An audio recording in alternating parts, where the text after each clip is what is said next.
সুপ্রিয় নবম শ্রেণীর শিক্ষার্থীরা, ইউনিটি এডুকেশন বিডি চ্যানেলটিতে তোমাদের স্বাগতম। এই ভিডিওতে তোমাদের বাংলা বইয়ের 53-54 পৃষ্ঠারের কিছু প্রশ্ন দেওয়া আছে। এই প্রশ্নগুলোর উত্তর লিখব। এখানে মোট 4টি প্রশ্ন দেওয়া আছে। এই প্রশ্নগুলোর সমাধান লিখব 100 থেকে 150 শব্দের মধ্যে। তাহলে চলো শিক্ষার্থীরা, আমরা এই প্রশ্নগুলোর উত্তর লিখি। প্রথম প্রশ্ন আছে, স্বাধীনতা এ শব্দটি কিভাবে আমাদের হলো, কবিতার কবি কি বলতে চেয়েছেন? এর উত্তর লিখব, স্বাধীনতার প্রেক্ষাপটে কেন্দ্র করে স্বাধীনতা এ শব্দটি কিভাবে আমাদের হলো কবিতাটি রচিত হয়েছে। কবিতার বঙ্গবন্ধু শেখ মুজিবুর রহমানকে কবি এবং তার ঐতিহাসিক 7ই মার্চের ভাষণকে কবিতা হিসেবে কল্পনা করা হয়েছে। 100 বছরের শত সংগ্রাম শেষেও বাঙালি স্বাধীনতা অর্জিত হয়নি। বাঙালির এই চির অবধারিত স্বাধীনতা শব্দটি কিভাবে আমাদের অস্তিত্বের সাথে জড়িয়ে গেল, সেই কাহিনী এই কবিতায় উল্লেখ রয়েছে। 2 নং প্রশ্নে দেওয়া আছে, একটি কবিতা লেখা হবে, তার জন্য অপেক্ষা বিশ্লেষণ করো। স্বাধীনতা এর শব্দটি কিভাবে আমাদের হলো, কবিতার কবিতা শব্দটি দ্বারা বঙ্গবন্ধুর ভাষণকে বোঝানো হয়েছে।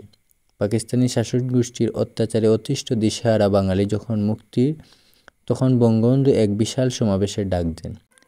1971 সালে 7ই মার্চ বঙ্গবন্ধুর ভাষণ শুনে অধীর অপেক্ষায় কৃষক, শ্রমিক, জোয়ান, বৃদ্ধ সর্বসাধারণের উপস্থিতি ছিল। আর এই ভাষণের অপেক্ষায় মুক্তিকামী বাঙালির অধীর আগ্রহে অবস্থাকে বোঝাতে কবি এ কবিতাটি লেখা হবে, তার জন্য অপেক্ষা চরণটি ব্যবহার করেছে। তৃতীয় প্রশ্ন, এই কবিতায় কবি হিসেবে কাকে অভিহিত করা হয়েছে এবং কেন? উত্তর লিখব, স্বাধীনতা এর শব্দটি কিভাবে আমাদের হলো, কবিতায় বঙ্গবন্ধু শেখ মুজিবুর রহমানকে কবি হিসাবে অভিহিত করা হয়েছে, কারণ তিনি স্বাধীন বাংলাদেশ ও বাঙালি জাতির স্বপ্ন ও অনুভূতির রূপকার। তিনি রাজনীতির কবি, যিনি তার কবিতার রূপী ভাষার মাধ্যমে লক্ষ লক্ষ জনতার আকৃষ্ট করতে পেরেছেন।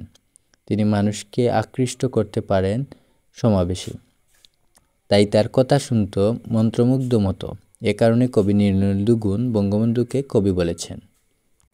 4 নম্বর প্রশ্ন, ইতিহাসে কোন ক্রান্তিলগ্নে বঙ্গবন্ধু 7ই মার্চের ভাষণ দিয়েছিলেন, এ সম্পর্কে তোমার ধারণা সংক্ষেপে লিখো। উত্তর লিখব, বাংলার মানুষ যখন পাকিস্তানি শাসন গোষ্ঠীর অত্যাচারে অতিষ্ঠ হয়ে মুক্তির পথে সন্ধান করছিল, ঠিক সেই ক্রান্তিলগ্নে বঙ্গবন্ধু 1971 সালে 7ই মার্চের রেসকোর্স ময়দানে জাতির উদ্দেশ্যে ভাষণ দিয়েছিলেন।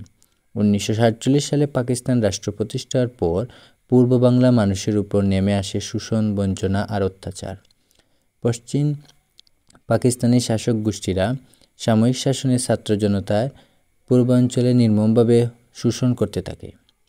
দীর্ঘদিনে স্বাধিকার আন্দোলনে বঙ্গবন্ধুর নেতৃত্ব স্বাধীনতা আন্দোলনের রূপ নেয়। তাহলে শিক্ষার্থীরা, এই ছিল তোমাদের প্রশ্নগুলোর উত্তর।